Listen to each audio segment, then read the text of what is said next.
হাতে সময় 2 মাসেরও কম। 48 দল নিয়ে ফুটবলের মহাযোগ্যতায় কিক অফের অপেক্ষায় 3 আয়োজক দেশ। কিন্তু এই বিশাল আয়োজন কি দেশগুলোকে দেউলিয়া করে দিবে?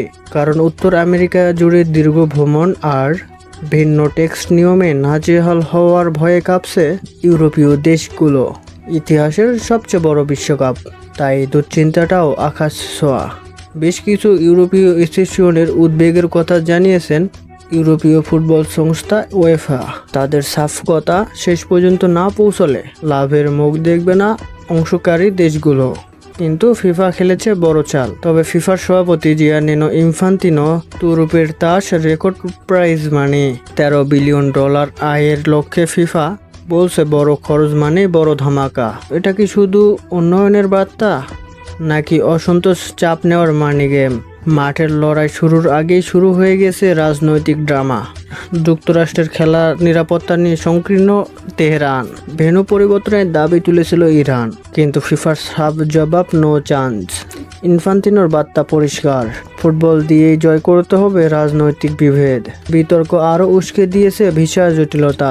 ফিলিস্তিনি ফুটবল কর্তাদের কানাডায় প্রবেশের বাধার সম্মুখীন হওয়া, ইরানের প্রতিনিধিদের ভিসার সমস্যা, সব মিলিয়ে মাঠের বাইরের উত্তাপ যেন হার মানাচ্ছে জুন মাসের গরমকেও।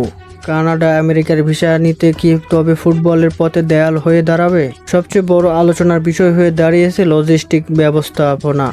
3টি দেশ, একাধিক টাইম জোন এবং বিশাল দূরত্বের আয়োজিত এই টুর্নামেন্টের খেলোয়াড়, সমর্থক, সম্প্রচার ও আয়োজকদের এমনভাবে পরীক্ষা করবে যা আগের কোনো বিশ্বকাপে দেখা যায়নি।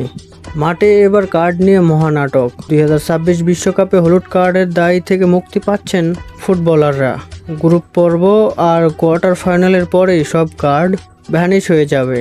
তবে প্রতিবাদের নামে মুখ ঢাকলে বা মাঠ ছাড়লে এবার দেখতে হবে সরাসরি লাল কার্ড। সব মিলিয়ে 2026 বিশ্বকাপ হতে যাচ্ছে এক অগ্নি পরীক্ষা। ফিফা কি পারবে সব বিতর্ক সামলে ইতিহাসের সবচেয়ে বড় ফুটবল উৎসব উপহার দিতে?